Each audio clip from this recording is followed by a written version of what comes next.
프랑스에 가보면 세계 3대 박물관 중에 하나인 루브르 박물관이 있습니다.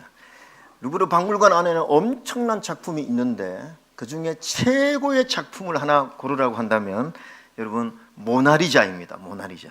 저도 한번 여기 갔는데요, 이거 하나 보려고 얼마나 많은 사람들이 줄을 서는지. 근데 저는 가서 보니까 왜 저 그림이 유명한지 모르겠어요. 제가 볼래 저는 이게 뭐 미적 감각이 없다 보니까. 그 다음에 이태리에 한번 가서 바티칸 박물관을 가본 적이 있는데 그 중에 엄청난 작품이 있는데 그 바티칸 박물관에서 최고의 작품은 미켈란젤로의 천지창조입니다. 야, 저거는 가서 보니까 정말 야, 어떻게 사람이 저런 그림을 그릴 수 있을까 할 정도로 대단한 작품이었습니다. 근데 대만에 우리가 한번 선교를 가서 선교를 하고 나서 잠깐 그 대만 고궁 박물관, 중국 분들이 만든 작품을 전시한 고궁 박물관에 갔는데 그 엄청난 작품 중에서 최고의 작품을 뽑으라고 하면은 동파육, 돼지고기를 본따 조각한 육형석입니다. 육형석. 정말 고기 같아요. 그 다음에 옥을 이용해서 배추의 모양으로 조각한 작품 치옥백체입니다. 야, 뭐 하여튼 중국 사람들의 손기술이 대단하다는 생각을 했습니다. 사랑하는 성도님들, 그러면 전 세계에 유명한 모든 박물관을 다 통틀어서 최고의 가치 있는 작품 하나를 소개하라고 하면 어떤 것이겠습니까? 전 세계 박물관. 그건 제 생각이 아니라 많은 고고학자와 박물관에 종사하는 사람들이 다 인정하는 세계 최고의 작품이 하나 있습니다. 그게 뭐냐면 영국 대형 박물관에 소재한 로제타 스톤이라는 이 비석이 전 세계 모든 박물관 중에서 최고의 작품이라는 것입니다. 왜 그렇습니까? 이 비석은요, 프랑스군이 이집트에 가서 작전을 하는 1779년에 군인들이 가서 로제타라고 하는 마을에 작전을 하다가 그곳에서 많은 유물, 문화재를 발굴해냅니다. 가져가다가 영국군하고 싸워요. 그 영국군에게 이걸 다 빼앗겨요. 그래서 이 작품이, 이 비석이 대형 박물관에 전시되어 있는데 원래는 애국 것이었죠. 그러면 여러분, 왜 이 비석이 세계 최고의 보물이 되었느냐는 거죠. 이게요, 길이가 114cm, 폭이요 72cm밖에 안 되는 아주 작은 돌입니다.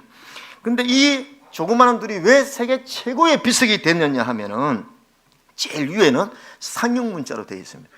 중간에는 민중 문자로 되어 있고 제일 밑에가 그리스 알파벳으로 되어 있습니다. 이게 왜 세계 최고의 작품이 됐냐면요, 여러분, 이집트가요 4,000년 동안 전 세계의 강대국이었고 4,000년 동안 세계를 지배할 정도였습니다.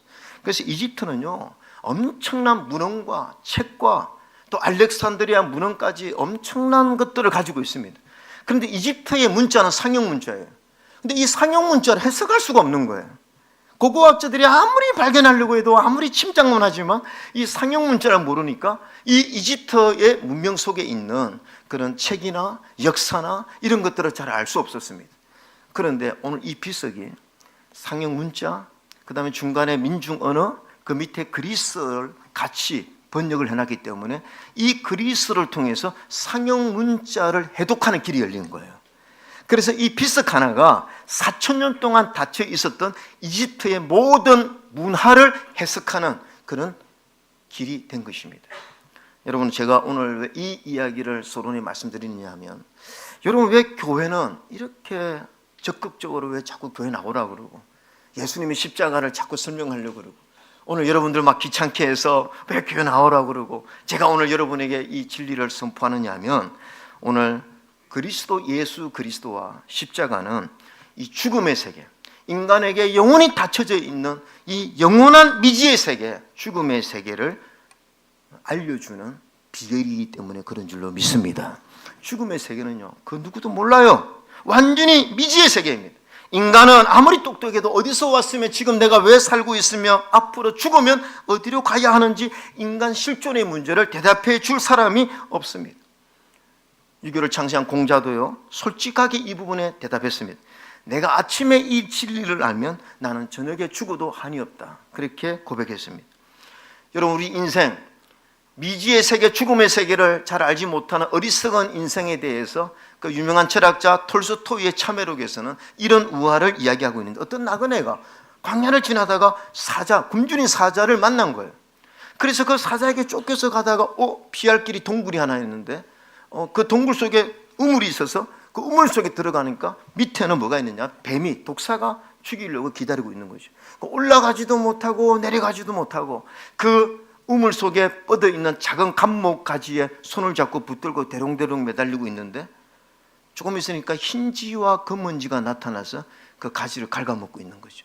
이제는 조금 있으면 떨어져 죽을 수밖에 없는 상황에서 그 가지 끝에서 꿀이 몇 방울 흐르는데, 그 꿀을 그렇게 달게 맛있게 먹고 있는 이 모습이 우리 인간의 모습이라고 설명했어요. 그런 어떤 장면을 이렇게 한번 보여드리면 이런 장면이죠.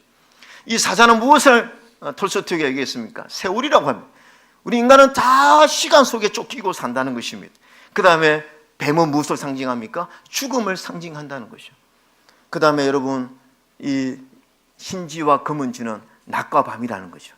이 낮과 밤이 매일매일 바뀌면서 우리 인생을 갉아먹고 있다는 것입니다.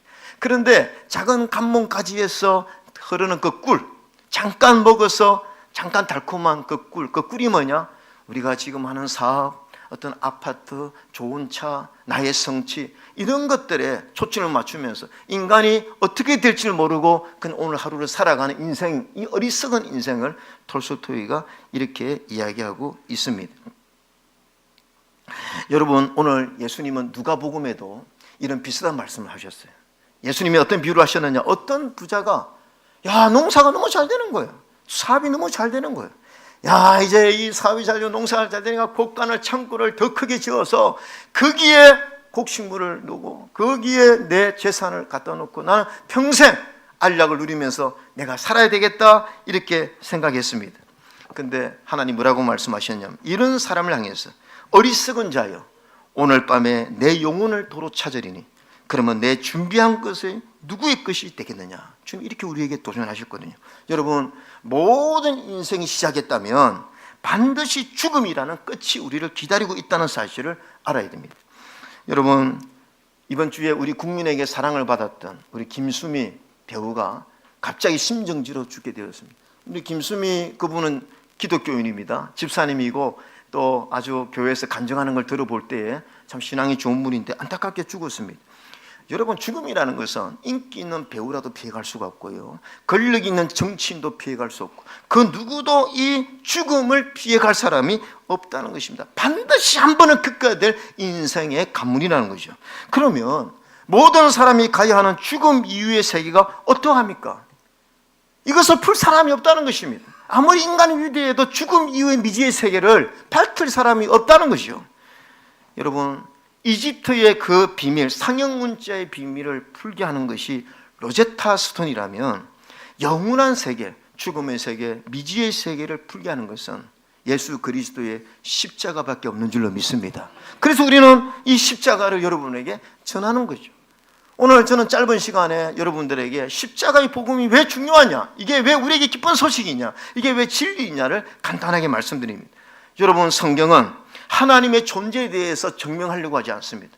하나님이 이 땅을 창조한 것이 너무나 명백한 사실이기 때문에 성경을 처음 딱 펴서 보면은 창세기 1장 1절에 태초에 하나님이 천지를 창조한다 고백하고 있습니다. 그렇게 말씀하고 있습니다. 성경은 태초에 하나님이 사람을 창조하실 때 하나님이 형상대로 창조했다고 했어요. 이 세상의 모든 만물을 하나님이 창조했지만 특히 인간은 하나님의 형상을 따라 창조했다. 이게 무슨 말이냐면 하나님의 창조적인 창의성을 우리 인간에게 허락했다는 거죠.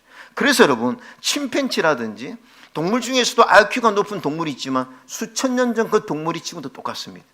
그들은 아파트를 만들 수 없습니다. 스마트폰을 만들 수 없습니다. 그러나 우리 인간은 창의적인 존재이기 때문에 엄청난 것을 만들어내고, 지금은요 AI, 인공지능 로봇을 여러분, 이제는 이제 10년, 20년 지나면요 사람과 똑같은 로봇이 걸어다니는 것을 여러분 눈으로 목격할 것입니다.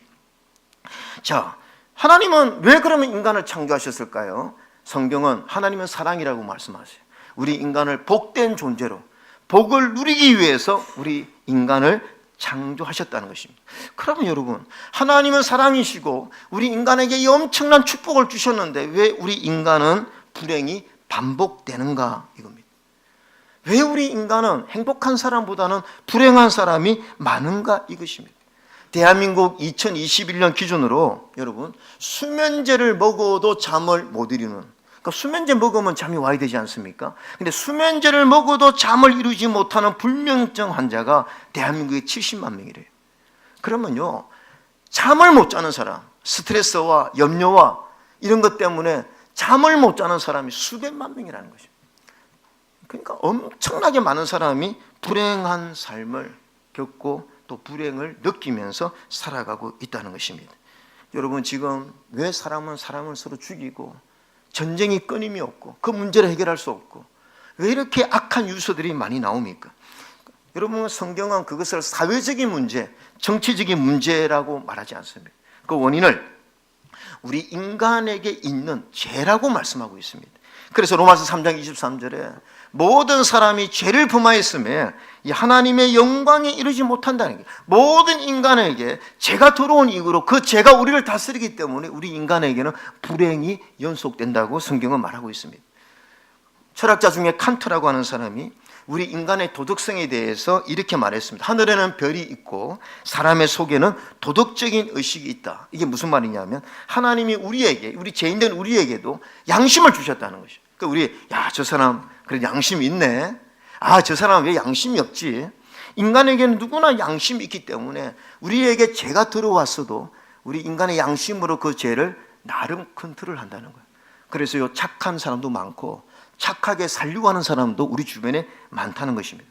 그러나 그 양심이 마비된 사람들, 그 죄가 인간을 장악해서 양심이 마비가 된 사람들은요, 너무나 부덕하고 죄를 지어도 양심에 가책이 없는 사람, 여러분, 이런 사람들은요 사이코패스가 되는 거예요. 이런 사람들은 악인이 되는 것입니다. 양심이 마비된 사람들은 전혀 자신의 양심이 죄를 컨트롤하지 못하기 때문에 다른 사람의 고통에 무감각합니다. 죄를 지어서 심각한 피해를 끼쳐도 반성이 없고 죄책감이 없습니다. 그럼 성경은 인간이 이렇게 불행하고 죄를 짓고 우리 공동체가 파괴되고 전쟁이 일어나고 이렇게 되는 이유를 성경은 뭐라고 이야기하느냐 하면 로마서 1장 28절에 같이 한번 읽을까요? 같이 한번 읽어볼까요? 시작. 또한 그들이 마음에 하나님 두기를 싫어하매 하나님께서 그들을 그 상실한 마음대로 내버려 두사 합당하지 못한 일을 하게 하셨으니, 성경은 하나님을 떠났다는 거예요. 하나님이 창조한 피조물인 인간이 하나님을 떠나니까, 마음에 하나님 두기를 싫어하니까 하나님께서 그 도덕, 양심을 내버려 둬버렸다는 거예요. 그러니까 어떤 결과가 일어났습니까? 29절에 보면 모든 불의, 추악, 탐욕, 악의, 시기, 살인, 분쟁, 사기, 악독이 가득한 자의 수근수근하는 자. 인생이 갈등이 있고 인생의 죄 때문에 힘들어하는 이유는 다 하나님이 그들을 다스리지 않고 하나님을 떠났기 때문에 그렇다고 성경은 말하고 있습니다. 물고기가 물을 떠나서 살 수 없고요, 가지가 뿌리를 떠나면, 나무를 떠나면 살 수 없는 것처럼 창조주 하나님을 떠난 인간은 스스로 자력으로 행복해질 수 없다고 말하고 있습니다. 여러분, 소련 시절에요, 지금 러시아지만 이전 소련 시절에요, 공산당에서 선생님들에게 뭘 가르치는, 학생들에게 신을 가르치지 말라 그랬어요. 수업 시간에 신은 없다, 육물론을 가르쳤습니다. 그리고 이제 인류는 평화를 가져올 수 있다, 우리는 다 행복하게 살 수 있다고 가르쳤습니다. 여러분, 역사가 증명해 주지 않습니까? 소련 공산주의의 스탈린 시대는요, 하루에 무고한 사람을 4만 명을 죽였습니다. 고문으로 죽이고 벌레처럼 죽였습니다. 하루에 4만 명, 1,000만 명 이상 되는 사람들을 2천만 명 가까이 스탈린 시대의 사람들이 죽게 되었습니다. 러시아의 작가인 알렉산더 솔제니친에게 왜 소련 공산주의의 스탈린 시대에 이렇게 수천만 명의 사람들이 처형당하거나 시베리아의 강제 노동장으로 끌려간 일이 어떻게 일어날 수 있느냐 질문했습니다. 그때 이 작가 솔제니친이 뭐라고 이야기했느냐 하면 그 유명한 말을 했죠. 하나님이 없는 곳에는 모든 악이 다 허용된다고 했어요. 하나님이 없는 곳에는요, 모든 악이 다 허용되기 때문에 우리의 자력으로 행복한 인생을 지킬 수가 없다는 거죠. 여러분, 인생의 모든 불행은 어디에서 있느냐? 정치가 문제가 있느냐? 사회가 문제가 있느냐? 아닙니다. 하나님의 법을 떠나서 내 마음대로 살려고 하는 죄의 법 안에 있기 때문에 인생에 불행이 왔다고 성경은 말하고 있는 거죠. 여러분, 지금요 21세기를 살아가는 우리는요, 사실 인간은요 신적인 모습으로 살아가고 있습니다. 지금 인공지능 시대예요. 또 대한민국이 얼마나 참 대단한지, 이번에 며칠 전에 뉴스를 보니까 이 대전 카이스트 연구원들이 이걸 만들었습니다. 하반신 마비 장애자를 위해서 로봇이요 스스로 걸어와서 입혀주고 이 장애인이 자력으로 걸어갈 수 있는 워크 온 슈트 F1을 만들었습니다. 이야, 뭐 이제 조금 있으면요 뭐 이 장기도 다 우리가 교환할 수 있습니다. 간이 좀 아프네, 교환. 아, 정말입니다, 여러분. 신장이 아프네, 교환. 이제 이런 시대가 온다는 거죠. 우리 인간이 정말 대단하게 살아가지만, 그러나 아무리 인간이 위대하다 하더라도 수천 년간 절대 풀 수 없는 문제가 바로 영적인 문제요, 죄의 문제요, 죽음의 문제입니다. 죽음의 문제는요 인간이 풀 수 없어요. 그래서 풀려고 하지도 않습니다. 그러나 여러분, 이 죄를 모른다고 해서 방치했다가는 큰일이 닥친다는 거죠. 여러분, 죄에 대해서, 죽음에 대해서 우리가 고민해야 되는 이유는 성경에 그 죄에 대한 엄청난 값이 우리를 기다리고 있다고 합니다. 그래서 로마서 6장 23절에 죄의 삭은 사망이요, 죄를 지은 사람은 사망을 받게 되고, 그 다음에 히브리서 9장 27절에 한 번 죽는 것은 하나님이 사람에게 정해신 거기 때문에 그 누구도 피해갈 수 없는데 그 후에는 심판이 있다고요. 하나님이 이렇게 말씀하십니다. 사람이 왜 죽느냐? 하나님이 정했다는 것입니다. 죄 때문에. 그리고 그 후에는 어떻게 되느냐? 하나님의 심판이 기다리고 있다는 거예요. 여러분, 예수님의 제자 중에 사도 요한이라는 제자가 있었어요. 그 사도 요한은 반모섬에 같이 있는데 그가 깊은 영생생활을 하는 가운데 살아있으면서 이 죽음의 세계를 봤습니다. 하나님의 은혜로. 그리고 그 죽음의 세계를 보고 나서 하나님의 계시로 기록한 것이 요한계시록인데, 그 요한계시록 20장에 이런 말씀이 있습니다. 사후 세계가 열리고 나서 보니까 20장 12절에 내가 보니 죽은 자들이 큰 자나 작은 자나 그 보좌 앞에 서 있다는 거예요. 사도 요한은 지금 살아있지만 죽음의 세계를 본 것입니다. 근데 큰 자나 작은 자나 유명한 자나 어떤 자나 다 죽으면 하나님의 심판대 앞에 선다는 것입니다. 근데 거기에 책들이 있는데, 다른 책이 있고 생명책이 있는데 죽은 자들이 자기 행위를 따라 책들에 기록된 대로 심판을 받는다고 성경은 이렇게 말씀하고 있고, 15절에 보면 누구든지 이 생명책에 기록되지 못한 자는 불못에 던지리라. 오늘 하나님의 심판이 반드시 있다라고 사도 요한은 그 계시를 통해서 우리에게 말씀해 주고 있습니다. 여러분, 왜 기독교는 자꾸 예수님을 전구하고, 왜 전도에 힘쓰고, 왜 자꾸 예수님을 믿으라고 말합니까? 왜 예수님이 복음이라고 우리에게, 여러분에게 강조합니까? 그것은 인간이 짓고 있는 모든 죄를 사함받고 구원을 받을 수 있는 유일한 길이기 때문에 그런 줄로 믿습니다. 예수님이 이 땅에 탄생하실 때 성경은 천사들이 찬양을 했다고 했습니다. 그러면서 한 유명한 노래가 있어요. 예수님이 이 땅에 2000년에 오실 때 누가복음 2장의 10절에 천사가 이르되 무서워하지 말라. 보라, 내가 온 백성에게 미칠 큰 기쁨의 좋은 소식을 너에게 전하노라. 오늘 다윗의 동네에 베들레헴에 너희를 위하여 구주가 나셨으니 곧 그리스도 주시니라. 왜 천사가 온 인류에게 미칠 큰 기쁨의 소식이라고 했습니까? 예수님이 이 땅에 오신 것은 십자가에 죽으러 오신 것입니다. 아니, 십자가에 죽으러 오신 것이 왜 우리에게 큰 기쁨의 소식입니까? 왜냐하면 죄로 인해서 심판받을 수밖에 없는 불행한 저와 여러분을 위해서 구원의 길을 제시한 것이 인류의 소망이신 예수 그리스도이기 때문에 그런 줄로 믿습니다. 그래서 오늘 읽은 이 본문, 하나님이 세상을 이처럼 사랑하사 독생자를 주셨으니, 우리 한번 같이 읽어볼까요? 시작. 하나님이 세상을 이처럼 사랑하사 독생자를 주셨으니 이는 그를 믿는 자마다 멸망하지 않고 영생을 얻게 하려 하심이라. 하나님이 세상을 이처럼 사랑하사 누구를 주셨으니 예수 그리스도를 보내주셨다는 것입니다. 그분이 십자가에 죽으심으로 오늘 저와 여러분이 지은 모든 죄에 대해 심판을 주님이 대신 지셨다는 거죠. 그래서 그분을 믿게 되면 우리에게 구원을 받는 이 구원의 길을 주님이 하나님이 제시해 주셨다고 말씀하고 있습니다. 그래서 이것이 큰 기쁨의 좋은 소식입니다. 17절, 하나님이 그 아들을 세상에 보내신 것은 세상을, 저와 여러분을 심판하려 하심이 아니요 주님으로 말미암아 세상이 구원을 받게 하려 하심이라. 예수님의 십자가를 통해서 인간에게 구원의 길이 열렸고, 죄가 사함을 받는 길이 열렸고, 천국의 시민권으로 살아갈 수 있는 축복의 길이 열렸다는 것입니다. 사도 바울이요, 이 은혜를 깨닫고 에베소서 1장 7절에 이런 말씀을 했습니다. 우리가 그리스도 안에서 그의 은혜의 풍성함을 따라 그의 피, 누구의 피입니까? 예수 그리스도의 피로 말미암아 구속, 곧 제사함을 받았다는 것입니다. 그러면서 9절에 이렇게 말합니다. 그 뜻의 비밀을 우리에게 알렸다. 이건 비밀이라는 것입니다. 마치 로제타 스톤이 상형 문자의 그 숙제를 해결해 준 것처럼 예수 그리스도의 십자가는 비밀이라는 것입니다. 왜 비밀입니까?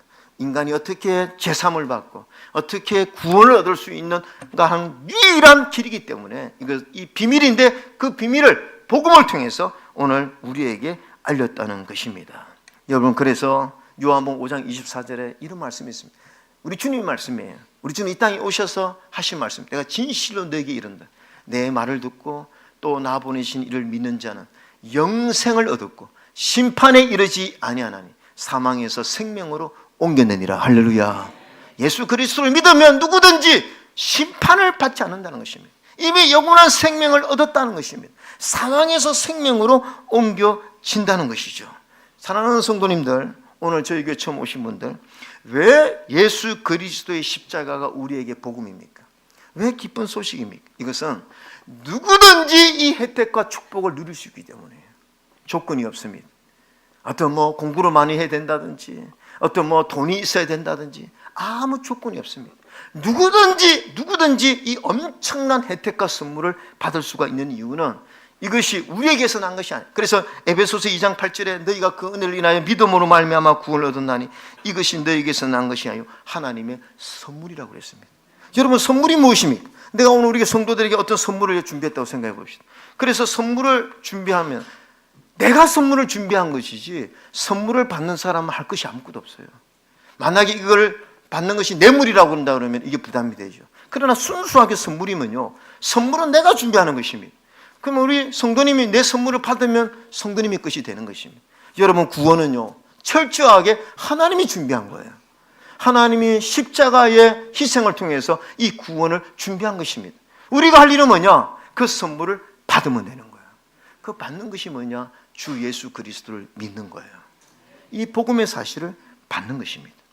여러분, 우리 예수님이 십자가에 달려 돌아가실 때 혼자 달리지 않았습니다. 성경에 보면 예수님이 십자가에 달려 골고다 산상에서 달려 돌아가실 때 오른쪽과 왼쪽에, 성경은 행악자라고 그랬습니다. 강도 같은 사람이, 아주 흉악 범죄인이 같이 달렸습니다. 주님이 십자가에 달려 돌아가실 때 왼쪽에 있는 강도가 주님을 조롱했습니다.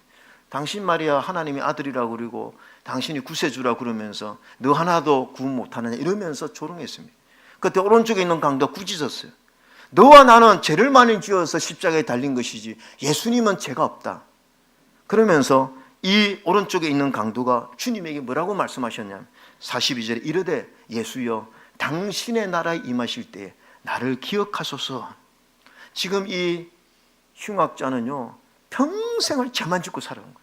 그리고 죄값으로 지금 처형당하는 이 입장에 예수 그리스도에게 도움을 요청하는 거죠. 그때 주님이 뭐라고 말씀하셨습니까? 43절에 예수께서 이르시되 내가 진실로 내게 이르노니 오늘 내가 나와 함께 낙원에 있으리라 하시니라. 여러분, 왜 그렇습니까? 십자가의 은혜와 구원은요 선물이에요. 우리가 하는 게 아무것도 없어요. 예수님이 십자가에 달려 돌아가신 건 모든 인류를 구원하시기 위해서 희생을 지었고, 오늘 이 강도는요 주님의 준비한 선물을 받았기 때문입니다. 여러분, 오늘 우리가 태풍 예보가 나오면요 농사 짓는 사람들은 준비합니다. 임산부는 이제 출생일을 준비하는 거죠. 인생의 죽음은 언제 들이닥칠지 모르는데 어떻게 우리가 이 죽음에 대해서 아무 준비 없이 살아가겠습니까? 우리는 세상 사람들이 전부 다 예수님을 세계 4대 성인으로 다 인정합니다. 세계 4대 성인으로 인정할 정도면요 예수님이 적어도 거짓말은 하지 않는 분이라고 다 믿고 있는 거죠. 그러면 예수님이 거짓말을 하지 않는 분이라면 예수님이 이 하신 말씀을 들어보면 여러분 이것이 인생 로또 아닙니까? 예수님이 우리 모든 죄를 사해 주시고 주님을 믿기만 하면 오늘도 우리의 죄를 사해 주시고 구원의 길을 열어주신다는 이것이 인생 로또 아니겠습니까? 오늘 로마서 10장 13절에 누구든지 주의 이름을 부르는 자는 구원을 받으리라. 오늘 이 약속을 믿으시길 바랍니다. 사랑하는 성도님들, 제가 오늘 여러분에게 전한 설교는요 제 이야기가 아닙니다. 성경에 나와 있는 이 복음을 요약해서 여러분들에게 전했습니다. 하나님이 주의 종을 통해서 말씀하신다는 것은 오늘 여러분들 어쩌면 이 복음으로 초청하는 시간입니다. 영접하는 자, 곧 그 이름을 믿는 자들에게는 하나님의 자녀가 되는 권세를 주신다고 했는데 혹시 오늘 이 복음을 듣고 나도 이 사실을 받아들여요, 나도 하나님이 나에게 허락한 이 선물을 받겠다라고 생각하시는 분은 우리 이 시간 다 한번 눈을 감고요. 여러분 옆에 있는 분 우리 다 눈을 감았습니다. 신경 쓰지 마시고 오늘 혹시 저희 교회 처음 오셔서 내가 이 놀라운 사실, 이 영적인 이 복음의 은혜를, 이 사실을 듣고 한번 내가 주님을 믿기를 원합니다. 그렇게 믿기를 원하시는 분은 조용히 오른손 들어주시면 좋겠습니다. 누가 쳐다보지 않으니까 걱정하지 마시고 오른손 들어주시고, 네, 감사합니다. 자, 손 들어 주시고요. 여러분 제가 이렇게 이제 기도합니다. 기도는 예수님을 내가 믿겠다라고 하는 고백하는 기도입니다. 속으로 제 기도에 따라해 주시면 감사하겠습니다. 하나님 아버지, 저는 죄인입니다. 어디에서 와서 무엇 때문에 살며 장차 어디로 가는지 알지 못하고 죄 가운데 방황하며 지냈습니다. 오늘 하나님 말씀을 듣고 예수 그리스도께서 저의 죄를 담당하기 위해 십자가에 죽으시고 다시 부활하셨음을 믿습니다. 이 시간 주님의 십자가를 믿음으로 제 사함을 받고 구원을 얻고 하나님의 자녀가 되기를 원합니다. 이 시간에 마음의 문을 열고 예수님을 내 인생의 주님으로 영접하기를 원합니다. 하나님, 이 시간 제 속에 들어와 주셔서 제 삶을 다스려 주시고 주님이 원하시는 삶을 살게 하여 주시옵소서. 우리 주 예수 그리스도의 이름으로 기도하옵나이다. 아멘.